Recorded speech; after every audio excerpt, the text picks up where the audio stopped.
इस समय हम हैं गोरखपुर समाजवादी पार्टी के गोरखपुर शहर समाजवादी पार्टी के चुनाव कार्यालय पर और हमारे साथ कुछ समाजवादी पार्टी के कार्यकर्ता हैं। गोरखपुर विश्वविद्यालय के पूर्व निवर्तमान छात्र संघ अध्यक्ष अमन यादव हैं और कुछ कार्यकर्ता हैं। अभी यहाँ पर एक रैली का छोटा स्वरूप कह सकते हैं वो निकल कर गया है। यहाँ कुछ उनसे बात करेंगे। योगी आदित्यनाथ का शहर है और वो खुद यहाँ से चुनाव भी लड़ रहे हैं। कितना मुश्किल है ये चुनाव इस सीट का खास? मुख्यमंत्री के तौर पर योगी आदित्यनाथ से गोरखपुर की जनता ने जो आशा लगाई हुई थी, मुख्यमंत्री जी उस पर बिल्कुल लोगों को निराश कर चुके हैं। आपने देखा किस तरह से मुख्यमंत्री के ज़िले में व्यापारी की हत्या होती है। 15 दिन तक विश्वविद्यालय के PhD के छात्र धरने पे बैठे रहते हैं, मुख्यमंत्री जी सूद नहीं लेते हैं। गोरखपुर विश्वविद्यालय में एक दलित लड़की फांसी लगा देती है और जिस व्यक्ति की जाँच करानी होती है, मुख्यमंत्री के सजाती महिला होती है, उसकी जाँच तक नहीं होती, उसे पद से हटाया तक नहीं जाता है। तमाम मुकदमा दर्ज हुआ था, लेकिन मुकदमे से पहले उसको पदच्युत कर देना चाहिए था, उसके बाद मुकदमा दर्ज करना चाहिए था। आप देख रहे होंगे राजेश सिंह जो कुलपत बैठा हुआ, मुख्यमंत्री के जात के बैठे हुए, मुख्यमंत्री जी उनको संरक्षण दिए हुए हैं। अभी हाल में संपूर्णानंद मल 15 दिन तक आमरण अनशन पे बैठे हुए थे, तब भी उस व्यक्ति के खिलाफ न तो कोई जाँच हो रही है। कमलेश गुप्ता सर लगातार आमरण अनशन कर रहे हैं और छात्रों का, शिक्षकों का, कर्मचारियों का उत्पीड़न मुख्यमंत्री जी के ज़िले में एक तानाशाह कुलपत कर रहा है। आप भली भांति अवगत हैं, पूरा शहरवासी अवगत हैं। ये बताइए, अगर शोध छात्र छात्राओं के ऊपर मुकदमे दर्ज हो जा रहे हैं, छात्रों का उत्पीड़न हो रहा है, तो आप मुख्यमंत्री जी से किस तरह के न्याय की उम्मीद रखते हैं? गोरखपुर मेडिकल कॉलेज का हाल आप देख लीजिए, कोरोना में किस तरह से त्राहिमाम मचा हुआ था। आपने देखा होगा कि किस तरह से लाशों की अंबार लगा हुआ था। यहाँ पे पैरासीटामॉल तक की दवाएं ब्लैक में बिक रही थी। 40 से 80 हज़ार रुपये में ऑक्सीजन का सिलेंडर लोगों को मुख्यमंत्री जी अपने ज़िले में नहीं प्रोवाइड करा पा रहे थे। यही मेडिकल व्यवस्था की सुविधा गोरखपुर वासियों को मिली है। हम क्या उम्मीद लगाएं माननीय मुख्यमंत्री योगी आदित्यनाथ जी? मुख्यमंत्री आदित्यनाथ जी ने गोरखपुर की जनता को छलने का काम किया है। कहते हैं हमने चिड़ियाघर बनाया, एम्स दिया, सड़कों चिड़ियाघर बसपा गवर्नमेंट का प्रोजेक्ट था। अखिलेश जी ने अपना धन आवंटन करके उस प्रोजेक्ट को आगे बढ़ाया। पूरा तो योगी के समय हुआ। इनकी किस्मत बस इतनी थी कि बस इन्होंने फीता काटने बन के जब तैयार हुआ तो इनकी सरकार आ गई और इन्होंने फीता काट दिया। 5 साल तो समाजवादी पार्टी और माननीय अखिलेश यादव जी के कामों का फीता काटते हुए गुजरा इनका, और इन्होंने जनता के साथ छल करने का काम किया है। आज बिजली इतनी महंगी ये दे रहे हैं। दे तो रहे ना आप।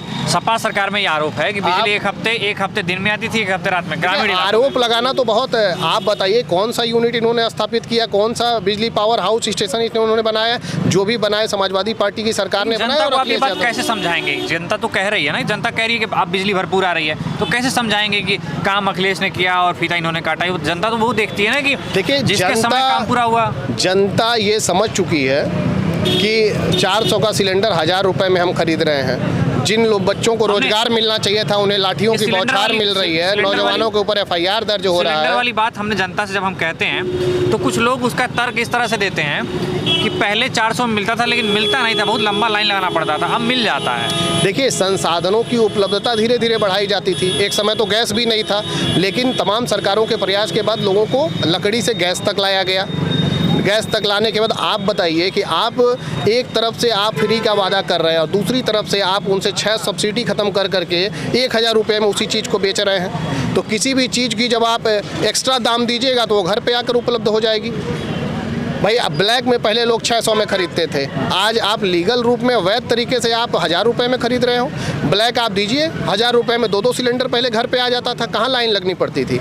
आज आप 1 सिलेंडर पा रहे हो, वो 1000 रुपये आपको पहले भी नॉन सब्सिडाइज सिलेंडर के लिए लाइन नहीं लगती थी, ऐसा मुझे तो आप बताइए किसका शोषण हो रहा है, किस अमीर का शोषण हो रहा है? चलिए, आपने कमाई बढ़ाने पे कोई फोकस नहीं किया। आपने किसानों की आय दोगुनी करने की बात की। आप बताइए, उनके खाद की बोरियों में से खाद कम हो गई। किसानों को सम्मान निधि दे रहे हैं। कौन सी सम्मान निधि दे रहे हैं आप? 2000-3000 रुपये जो दे रहे हैं आप, उससे किसानों का खेती हो जाएगा? यार, तो आपकी सरकार पर भी लगता है कि समाजवादी पेंशन देते थे।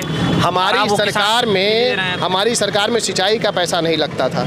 हम आज जाकर देखिए 500 बच्चों का जो मेडिकल वो बना हुआ है, वो अखिलेश जी का देन है। यहाँ पे जो महिलाओं के लिए प्रसूतागृह बना हुआ है, जाके देखिए कितना बेहतरीन व्यवस्था अखिलेश जी ने किया है। आज 102, 108 किसी महिला के घर पे अगर कोई मामला होता है, 102 को फ़ोन करिए। घर पे कोई रोड पे एक्सीडेंट हो जाए किसी का, लोग छूते से डरते थे कि पुलिस केस हो जाएगा, फलाना हो जाएगा। आज 108 को कोई आम आदमी फ़ोन करे, वो गाड़ी आती है, उठा कर ले जाकर अस्पताल में भर्ती कराती है। चलिए, वो बातें तो अलग। ये बताइए, शहर विधानसभा कैसे आप लोग मुख्यमंत्री का एक तो विधान शहर भी है, मुख्यमंत्री का विधानसभा, और खुद वो सीएम रहते हुए यहाँ से चुनाव लड़ रहे हैं, तो अच्छा, प्रचार कैसे, मतलब कैसे कैंपेन कर रहे हैं, क्या समझा रहे हैं? कैंपेन की बात नहीं है। जैसे ये बात करें मुख्यमंत्री का शहर है, मुख्यमंत्री जी बहुत मजबूत स्थिति में, मैं ये कहना चाहता हूँ प्रधानमंत्री तक हारे हैं। ये तो मुख्यमंत्री हैं, इंदिरा गांधी जैसे प्रधानमंत्री हारे हुए हैं, अटल बिहारी वाजपेयी कितनी बार हारने के बाद प्रधानमंत्री बने हुए हैं। तो ये लोकतंत्र है, लोकतंत्र में जनता किसको आशीर्वाद देगी इसके बारे में कहा नहीं जाता। आपने 5 साल जनता को छला है, गोरखपुर ने कोरोना की महामारी भी देखी है, आपने सड़क और नालियाँ बनाने में 5 साल पूरा कर दिया। आप बताइए कौन सा नया प्रोजेक्ट मुख्यमंत्री जी गोरखपुर वासियों के लाए हैं, कौन सा नया रोजगार? फर्टिलाइजर, एम्स। फर्टिलाइजर किसकी देन थी? फर्टिलाइजर को किसने बंद कराया? अटल जी की ही गवर्नमेंट में फर्टिलाइजर बंद हुआ था। लेकिन बनाया तो इन्होंने, फिर रिकन्वर्ट करके इन्होंने तो शुरू किया ना। अब धुआं तो उठ रहा है, कह रहे हैं धुआं उठ रहा है वहाँ से। भाई धुआं तो उठ रहा है, वो तो सरकारों को बनाने का काम था ही। आप केंद्र में थे, आप राज्य में हैं, आप इतना भी नहीं करेंगे। उस पर तो मानिए ना कि उस सरकार ने बनाया, भाजपा सरकार ने बनाया नहीं है। देखिए नया बनाना मुख्यमंत्री का काम है, नया प्रोजेक्ट लेकर आना, नए रोजगार का सृजन करना। एक घर बंद था, उस घर को खोल दिया गया, हमें नया घर बना के दीजिए ना आप। हमारा लेबर फोर्स बढ़ाइए, लोगों की इनकम बढ़ाइए, रोजगार दीजिए। एक घर का ताला खोल देना, घर में लोगों को बसा देने से काम नहीं ना। सड़कें कह रहे हैं 4 लेन किया है पूरी जगह। कौन सी? आपने देखा कि मुख्यमंत्री से प्रधानमंत्री तक जो सड़क जोड़ती है गोरखपुर से बनारस तक, उसकी स्थिति आप देख लीजिए कि क्या स्थिति रही। मुख्यमंत्री जी के गृह जनपद से लेकर प्रधानमंत्री जी के संसदीय क्षेत्र तक का वो रास्ता है, आपके सामने खुला है पूरा मामला कि किस तरह का विकास इन्होंने किया है। तो कैसे, अच्छा इस विधानसभा पर दोबारा हमारा उस सवाल वापस आते हैं। इस विधानसभा में कैसे आप लोग कैंपेन कर रहे हैं, कैसे लोगों को समझा रहे हैं? क्योंकि जो अभी आपकी प्रत्याशी हैं आपकी पार्टी से, उनका पूरा परिवार लंबे समय से भाजपा में रहा है, तो कैसे क्या वो कनेक्टिंग हो पा रही है? बिल्कुल कनेक्टिंग हो पा रही है। समाजवादी पार्टी हर शोषित पीड़ित महिला और व्यक्ति के साथ खड़ा है। उस परिवार के, उनके पति के साथ अन्याय हुआ, उस महिला के साथ अन्याय हुआ, राजनीतिक उपेक्षा भी उनका किया गया और मानसिक एक हरासमेंट भी उनका, टॉर्चरमेंट किया गया। आज भी कई तरह के लोग धमकियाँ दे रहे हैं। योगी आदित्यनाथ दे रहा है भाई, समाज के लोग जो बीजेपी से जुड़े हुए हैं, तमाम तरह के उनको प्रलोभन और तमाम तरह की बातें उनसे कहते हैं कि आपको रहना यहीं है, मुख्यमंत्री का शहर है, समाजवादी पार्टी, कल आपके बच्चों पे मुकदमे होंगे, तमाम तरह की चीज़ें आज आ रही हैं। समाज में हम लोग को भी मिल रहा है ये चीज़ें। थाने पुलिस से समाजवादी कार्यकर्ताओं को डराने का काम किया जा रहा है। फर्जी किसी के घर भी नोटिस चली जा रही है। अभी ये लड़का एक FIR तक दर्ज नहीं है, इसके घर 2 नोटिस जा चुकी। तो ये सब चीज़ें लगातार बीजेपी की तरफ से चल रही हैं। समाजवादी पार्टी और समाजवादी कार्यकर्ता पूरी धैर्य के साथ, विश्वास के साथ और पूरे समझदारी के साथ जनसंपर्क कर रहा है, अपनी योजनाओं को बता रहा है और अखिलेश जी के चेहरे के साथ चुनाव लड़ रहा है। क्या नाम है आपका? शाहिद, छात्र कैसा नेता। नोटिस आ रहा है आपका? 107 116 का।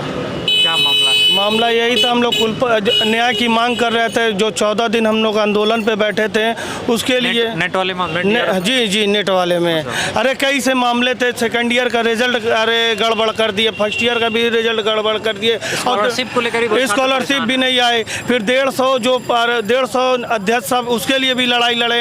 अध्यक्ष साहब हर तरीके की हम लोग की लड़ाई लड़ते हैं और हम लोग के लिए कंधे से कंधा मिला के चलते हैं। उस पर इसमें अध्यक्ष साहब की नहीं सुन रहे, हम लोग ना आम आदमी है, अध्यक्ष साहब की नहीं सुन रहे। तो आप ABP वाले अपने साथियों से कहते नहीं है कि आपके 5 साल सरकार में चुनाव ही नहीं हुआ?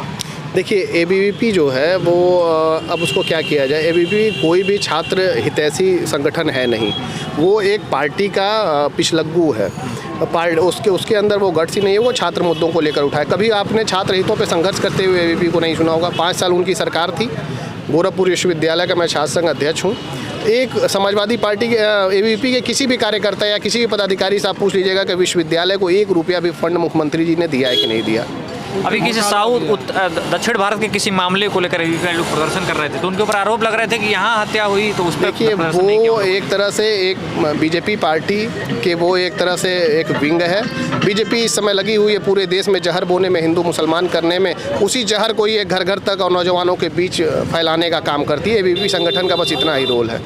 वो नफरत की राजनीति पर पली हुई है, वो नफरत की राजनीति बढ़ावा करना चाहती है, उसी के प्रसार में अपनी पूरी एनर्जी लगाती है। चलिए आखिरी सवाल ये बताइए, इन सबसे प्रमुख मुद्दे वो क्या हैं जिन्हें आप कैंपेनिंग के समय जो है लोगों को बता रहे हैं एक समाजवादी पार्टी के? वो कौन प्रमुख, जैसे एक तो मुझे लग रहा है 300 यूनिट बिजली का जो सबसे आपकी पार्टी सबसे प्रमुखता से जनता के बीच रख रही है, और कौन कौन से वो प्रमुख मुद्दे हैं जो आप कैंपेनिंग के समय जनता को बता? देखिए 300 यूनिट बिजली गरीबों के लिए एक वरदान की तरह है। क्योंकि आपने देखा होगा कि किस तरह से बिजली के नाम पर गरीबों का शोषण होता है। 1 लाख बिल आ गया, 70,000 बिल आ गया, मीटर की रीडिंग थोड़ा सा बदलती है, वो ले करके यहाँ से लेकर अधिकारियों तक चक्कर काटने में पूरा वो पैसा चला जाता है उनका। तो एक बहुत बड़ी राहत हो जाएगी। 300 यूनिट का मतलब 1800 या 2000 7 तरीक 21-2200 रुपया आप समझ लीजिए।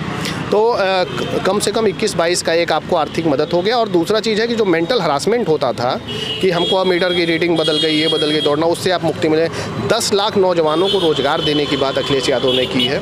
इस रोज़गार के साथ हम नौजवानों के बीच जा रहे हैं। 21 लाख IT सेक्टर में रोज़गार देने की बात उन्होंने की है। पुरानी पेंशन को बहाल करने की बात उन्होंने की है, उसको लेकर हम कर्मचारियों के बीच जा रहे हैं। उसके बाद तमाम ऐसे मुद्दे हैं। हमारे कन्या विद्याधन 36,000 रुपया देने की अखिलेश जी ने घोषणा की है। परसुता महिलाओं को 15,000 रुपया डिलीवरी के समय देने की, और पुरानी जितनी व्यवस्थाएं चल रही थी, दवा, पढ़ाई, सिंचाई, वो सब जो निःशुल्क जनता को उपलब्ध होती थी वो फिर से शुरू हो जाएगी। महिलाओं को बस यात्रा वो फ्री करने जा रहे हैं। महिलाओं के लिए KG से लेकर PG तक छात्राओं की पढ़ाई मुफ्त करने अखिलेश यादव जा रहे हैं। लैपटॉप आपने देखा 18 लाख लैपटॉप बटे। इस बार माननीय मुख्यमंत्री जी और ज़्यादा उसमें इजाफा करने वाले हैं। जन जन तक एक नौजवान के हाथ में लैपटॉप आएगा, तभी तकनीकी क्रांति, तभी डिजिटल भारत बन पाएगा। इस तरह की तमाम योजनाओं के साथ हम जनता, नौजवान, छात्रों, किसानों सबके बीच जा रहे हैं। और अखिलेश यादव की एक तरह से आंधी और सुनामी चल रही है। सभी लोग समाजवादी पार्टी के पक्ष में साइकिल निशान दबाने के लिए बेताब हैं। 3 मार्च की गोरखपुर की जनता इंतजार कर रही है। ये बता दीजिए, आपके पार्टी के बड़े नेता जो है इस छठे चरण के लिए क्या अभी कोई आया है कि कौन रोड शो करेगा, कौन रैली करेगा? अभी कोई प्रोग्राम तय हुआ है? देखिए ये सब एक संगठन का अभी वरिष्ठ अधिकारी बैठ कर तय करते हैं। अभी जो जब 6वां चरण में यहाँ चुनाव है, सारे पदाधिकारी ऊपर से भी बड़े नेता आएंगे, वो बैठ के अपना रणनीति बनाएंगे, उस हिसाब से ये सब काम चलेगा। आपने हमसे बात किया, इसके लिए बहुत बहुत धन्यवाद। बहुत धन्यवाद आपको।